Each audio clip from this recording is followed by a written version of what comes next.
Miraba tompoko lafinaritra tompovavy manaraka ty fandarina izany malaza ity.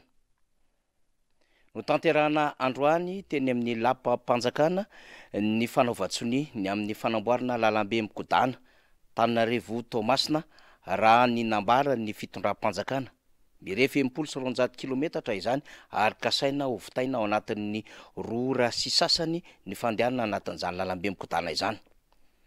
Ho an'ny lalambe mikodana teto Madagasikara aloha ho an'ny tantara dia efa tany amin'ny andro ny filodidiran-tsiraka Repoblika faharoa no nieritreritra anao lalana autoroute izay mampitohy any Antananarivo sy Toamasina ny filoran-tsiraka tamin'ny fotoan'andro. Ary izany dia misy ny rakitsoratra izay heverina fa niarahana tamin'ny firaisana sovietika fahiny.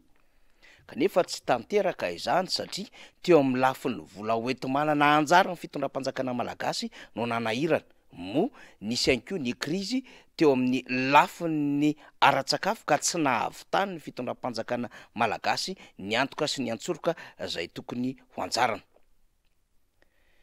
Ny adevitra maro taty aoriana dia samy nahatsapana ny amin'ny hoe zava-dehibe ny fanamboaran-dalana, ka rehefa zava-dehibe ny fanamboaran-dalana izay lalana vita tao anatin'ny fotoana fanjanahantany ny lalam-pirenena ary nitohizana tany amin'ny filoha Philibert Tsiranana izany ireo route provinciale nitohy taty amin'ny andron'Andriamatoa Deratsiraka tamin'ireo lalana teny anivon'ny faritany no itohy nakaty anivon'ny commune ary ireny avy eo no niezahana nampifanantonina kokoa tamin'ny andro ny filoha Marc Ravalomanana ka nanokatra lalana vaovao indray izay lala masaka na lalana secondaire fahiny kanefa voasoratra voavinavina tao anatin'ilay 5,000 kilometatra izay heverina fa tokony ho ampiasaina eto Madagasikara. Ny 30,000 kilometra no heverina fa praticable tao anatin'ny lalana izay ny vinavinainy ny mpandraharaha momba ny asa vaventy eto Madagasikara. Ka tao anatin'izany 3,000 kilometra na 30,000 kilometra zay dia misy lalana efa nanodidididina ny 1,000 kilometatra vita n'Andriamatoa Marc Ravalomanana. Zany hoe raha ny lalam-pirenena efa nisy teo aloha izay nanaovana fikojakojana miampin'ireo lalana izay efa nisy fanamboarana taty amin'ireo route provinciale sy ireo karazan-dalana samihafa izay mampifandray amin'ny faritany sy ireo commune dia somary efa nisokatra ary efa afaka namoaka ny vokatra ny tatsaha taty amin'ny taona 2021. Ny fanonganam-panjakana moa rehefa tonga dia nanimba zavatra betsaka izany kanefa na izany na tsany dia nitoetra ho an'ny vahoaka malagasy ny amin'ny hoe Marc Ravalomanana anisan'ny nampanjaka ny fanaovan-dalana teto Madagasikara. Lalana ngahazoanina, lalana tsy fihinana izany nandrabirabiana ny fanamboaran-dalana tamin'ny fitondrana Andriamatoa Marc Ravalomanana kanefa izy dia nanao an'izany hoe zaka ny antony tsotra dia ny ahafahana mampifandray amin'ireo tanàna sy toerana sy vohitra samihafa fa eo ihany koa no ahafahana mamoaka ny vokatry ny tatra any amin'ireny tany lavitra andrina ireny. Ny atao hoe lavitra andrina dia lavitra fanjakana. Taty amin'ny andron'Andriamatoa Rajaonarimampianina dia nisy ny fiara-miasa tamin'ny Sinoa ka hanokatra indray an'izany projet izany izay efa tao ihany tao amin'ny tiroara ny fitondram-panjakana malagasy saingy nisotomina nisokafana ary nentina teo amin'ireo Sinoa rehefa nisy ny fiaonana tamin'ny tikady. Dia io fiaonana tamin'ny Sinoa io naresy lahatra amin'ny zareo Sinoa ary nieritreretina fa amatsy vola ity lalambe mikodana ity na autoroute. Tsy vita izany satria fantatsika tsara 18,4 efa niatrika ny fifidianana 7,4 teto Madagasikara. Fa izao indray izany vao niverenana sotomina tao anaty tiroara ka niova lalana tsy tany amin'ny Sinoa arak'izay natao Ngiara Rajaonarimampianina teo aloha fa nakaty amin'izareo Ezipsiana ny fanjakana malagasy. Dia voalaza ao anatin'ny fanazava-kevitra fa misy 20 isan-jato anjara ny fitondram-panjakana malagasy ary ny 20 isan-jato anjara ny Ezipsiana. Eto aloha zany le hoe Ezipsiana dia ny amin'ny hoe mpandraharaha orinasa sa ny fanjakana Ezipsiana. Petratsika izay paraiki-panontaniana izany satria misy zavatra manitikitika antsika ihany amin'izany fomba fiaraha-miasa izany. Sy ny amin'ny hoe inona no tambiny fanarahana amin'ny famatsim-bola 20 isan-jato be zao amin'ny fanjakana malagasy raha ohatra ka amatsy sy anatotona ny volany ao anatin'izany fanamboarana ny lalambe mikodana mirefy 1,200 kilometatra mampifandray Antananarivo Toamasina izany zareo Ezipsiana. ny Madagasikara de hoe 20% ary rehefa nambarantsika io hoe ny apport bénéficiaire tsy maintsy misy atrana zany hoe noentin'ireo mahazo tombony amin'ny faramboaran-dalana zay ny tsika ilazana ny amina hoe nisy fanadroadrona melony fotoana ny amin'ny tonaten'ny gouvernement raha milaza fa efa nanomboka tsika tamin'ireo lalana samihafa de hitan'ny sinoa hitan'ireo firenena samihafa zany dia namatsy izy ireo tsy marina ny filazana izany fa tsy maintsy misy foana ny vola oentin'ireo mpahazo tombotsoa alohan'ny handrotsahan'ireo mpamatsy vola fomba fiasa mahazatra eo amin'ny sehatra raisam-pirenena zany ny amin'ny alalana grand travaux lehibe tahaka izao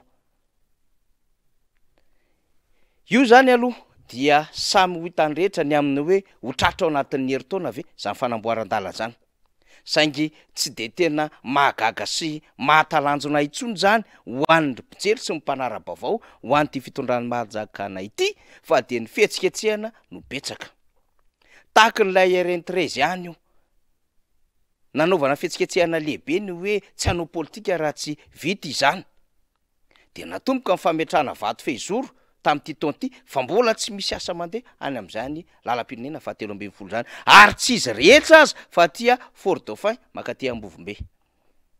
de tsy vitatreo ihany ny adevitra fa ohatry ny haingo tsary mandeha fotsiny ery amin'le tanamasoandro ohatry ny haingo tsary mandeha fotsiny ery ohatra n'lay Miami aza moa nivadika anarana mihitsiny izy zay ny teny Miami mitovy any États-Unis indray no namadika an'resany fa tsy izany ny teny ambara fa Miami malagasy ohatry n'lay haingo tsary fotsiny mandeha ny aminy hoe malaza tsy nanany ohatry ny voarapidany meritsy atosika sy andotam-penaka resaka fotsiny mibobaka ohatry n'lay haingo tsary momba n'le flyover tsy mbola misy ary tsy mbola tanteraka zany ankehitriny dia apetrapetraka eny fotsiny aloha ny vato fototra sitriny ay mba azo resahana rehefa tonga ny fotoana ny fampelezakevitra ny amin'ny hoe efa nanomboka ary efa andala-patantanterahana ny asa saingy na 5 na 4 tsy mbola tratra ny fanaovana an'ireny fotodrafitrasa lehibe reny ary na ny vola ampiasainy amin'izany aza moa manahirana de eo mahatonga ny amin'ny hoe fanjakan'andro rosy zatra mangatadavany misy eto Madagasikara fanjakana metehatra mifanafarana ka tsy afaka ny amokatra ny zava-misy ato anatiny misy ihany ny vola na etsika sy nanaovan-javatra tetseroa amin'ny fotodrafitrasa zay tsy mitondra fampandrosoana ara-toekarena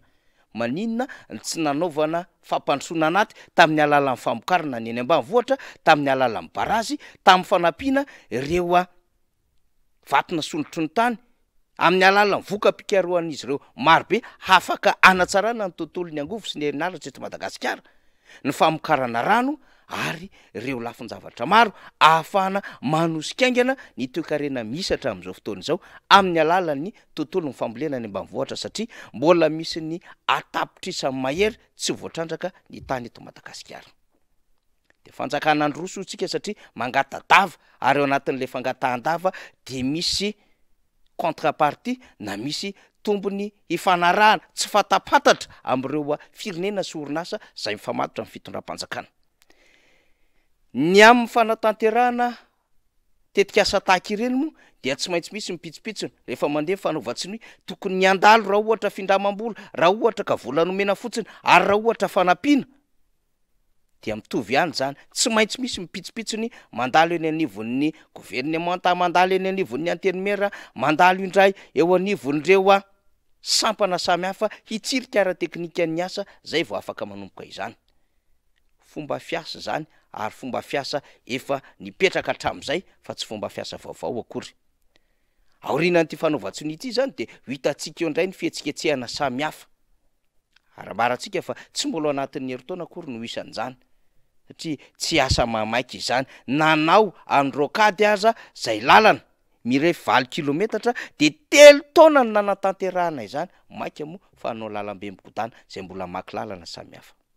eo tsika mahita izy fa hoy isika hoe ny fanjakana moa de efa mivelona amin'ny oeraoera sy mampiady maso ny oatra ny domy ny vahoaka malagasy amin'ny alalan'le hoe manatsatoka vato fehizoro sy mametraka an'ireo karazana fiarakodia lehibe amba ahafahana milaza fa efa vonona sy asa kanefa fihetsiketsehana mipetsaka ho isika fa tsisy ninina ao ambadika reny rehetrarehetra reny fa toy ny omaly ihany ny androany zany hoe tahaka ny tamin'ny 7 ihany ny 2 sy 2 teny fampanantenana fa tsisy fanatanterahana zany zava-misy zany malaza makasitraka tompoko lahy makatelona tompoko vavy